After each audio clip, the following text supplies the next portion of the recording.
Oh, yes. Here we go. No. I asked you the question.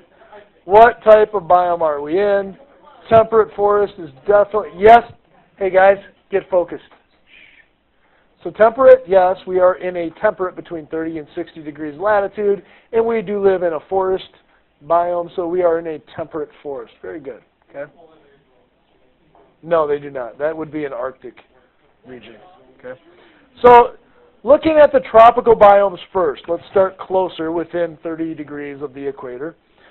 Because they are located at low latitudes near the equator, all tropical biomes are warm, which means they have a lot of energy, right? Now, tropical rainforests receive large amounts of rain and are warm all year, so they have the greatest biodiversity of any land biome. And it's all because they have a lot of energy and a lot of water. Those two things combined will equal the highest biodiversity. Savannas are tropical grasslands that have long dry seasons and shorter wet seasons. So this is like the Lion King, right? They have the really dry season where, you know, the hyenas and the lions are fighting. And then they have the plentiful season where there's too much to eat, like zebras everywhere, right? And so, yes, the circle of life. Just think of that when you think of a savanna. And then there are tropical deserts, and they get very little rain. That's the type of desert you think of when you think of like the Sahara, the Gobi. All of those are tropical deserts.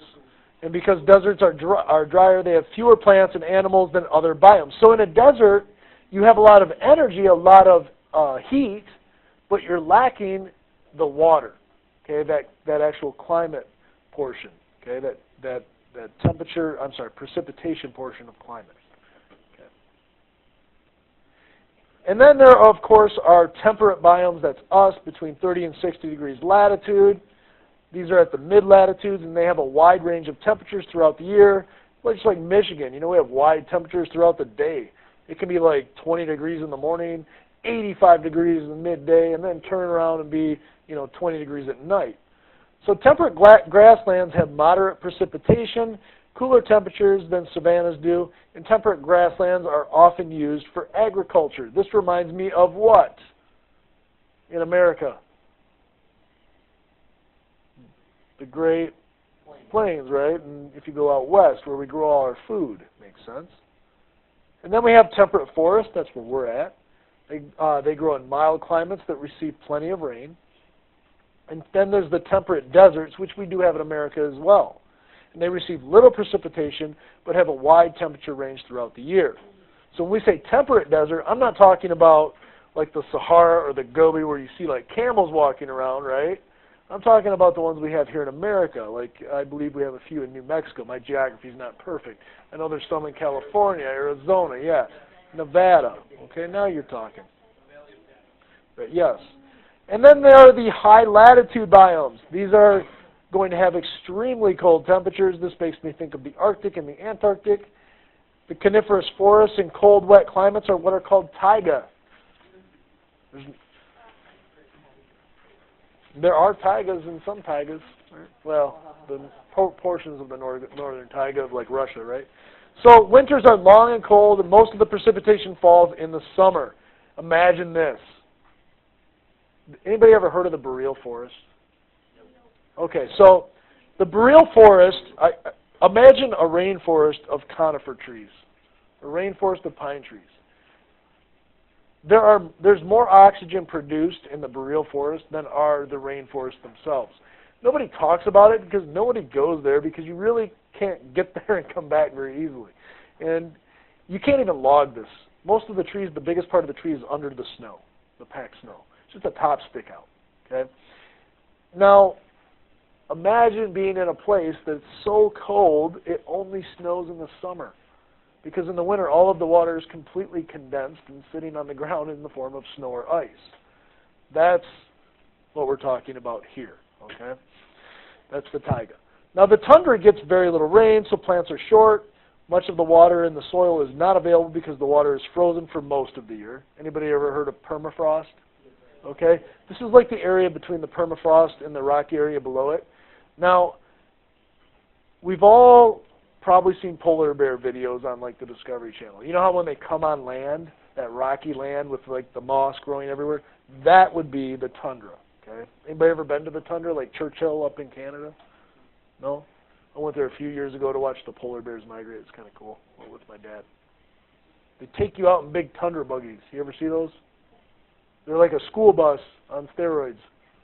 You know, big monster truck tires on them, and they take you out. And then the guide will put a thing of sardines on the heater to attract the polar bears. But it's okay because they have really high sides, but the polar bears come out and push on the thing. It's kind of cool and scary all at the same time. So when I talk about the elements of climate, I want you to take a look at this pyramid. As I get more and more heat, okay, as I decrease in temperature, I get to a less biodiverse climate or biome up in the Arctic region. And as my moisture gets drier and drier, I also get towards the more tropical end. Now you'll notice in the corner here where it's really wet and really hot, you end up with a rainforest. And as you push away, you end up with your temperate. And as you get farther, you end up with the areas with even less biodiversity. Okay? You might see one of these on a test. And then there are the ones that we haven't really mentioned, and all of you were probably thinking about it, like what about the ocean? There's an ecosystem there. What about the ponds? What about the lakes? Now, aquatic ecosystems are organized into freshwater ecosystems, wetlands, estuaries, and marine ecosystems. We're familiar with most of these except for the estuary and marine. Now, the freshwater ecosystems are located in bodies of fresh water such as lakes, ponds, and rivers. Do we have lakes, ponds, and rivers here? Yeah. Okay. These ecosystems have a variety of plants, fish, arthropods. Arthropods are basically segmented creatures with many legs, mollusks, and other invertebrates. So in Michigan, I don't have to worry about this too much. You guys understand freshwater. You understand the ecosystem and the animals that live there and the relationship they have. That's one of the benefits from being from the Great Lakes state. Now, the wetlands, you guys are also very familiar with. These provide a link between the land and the fully aquatic habitats. Water-loving plants dominate wetlands, and wetlands moderate flooding and clean the water that flows through them. Why don't you guys give me an example of, why don't you give me an example of a wetland near you?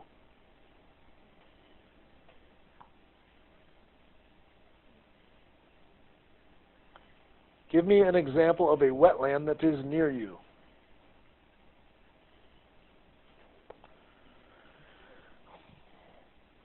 I would say Mr. Urich's room, it's always like mucky and there's stuff growing in there, right?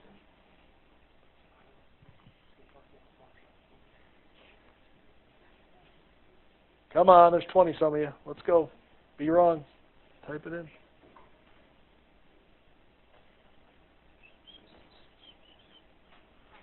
See what you guys are coming up with. The river, not the river.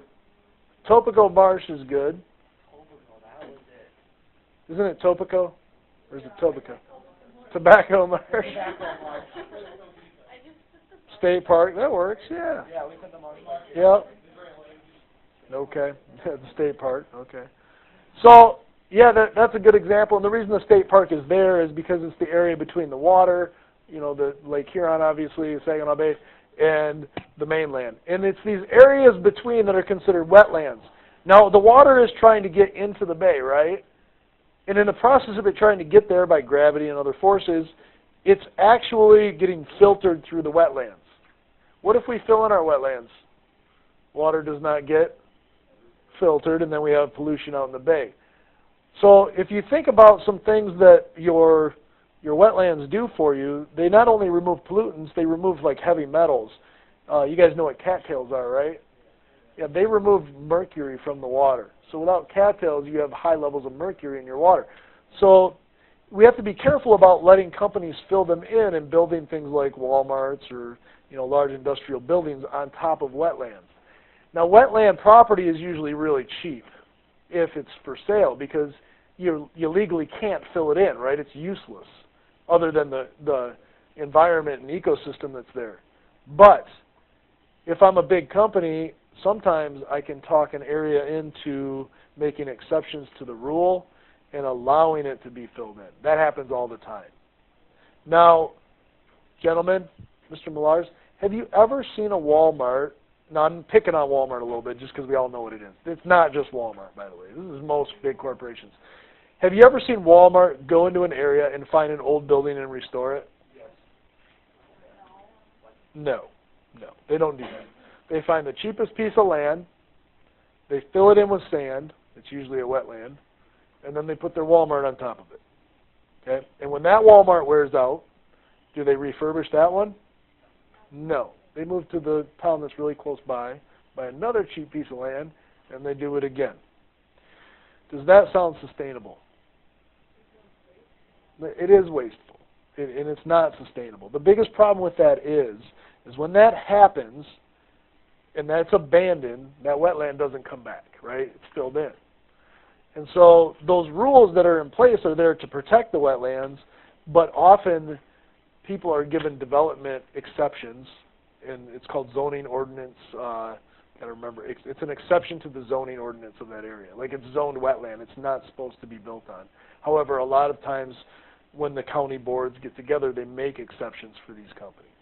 And I would advocate that that's why they're there. Those should not be made. That's why the land's cheap. They shouldn't have bought it, right? But will they go somewhere else and put the jobs in the other community that will allow them to? They will.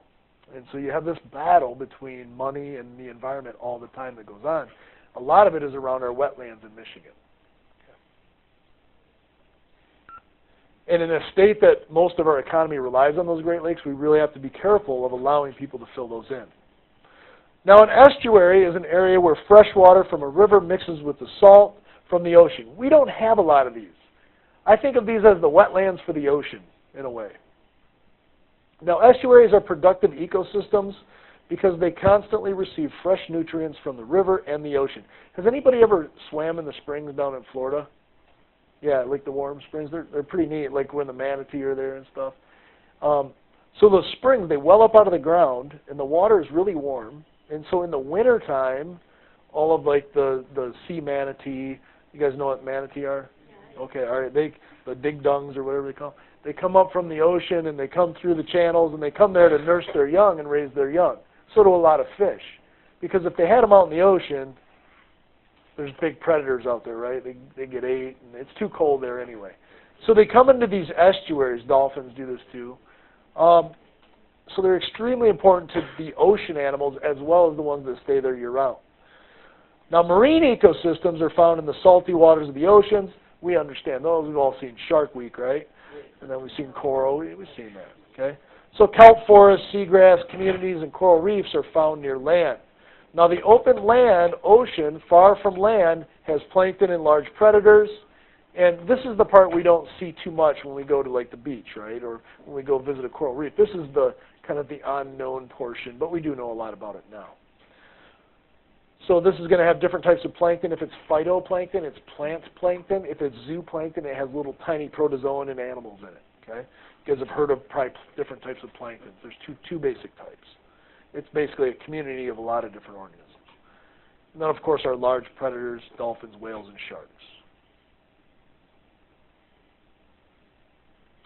So a quick summary, and I'll let you guys get started on your review.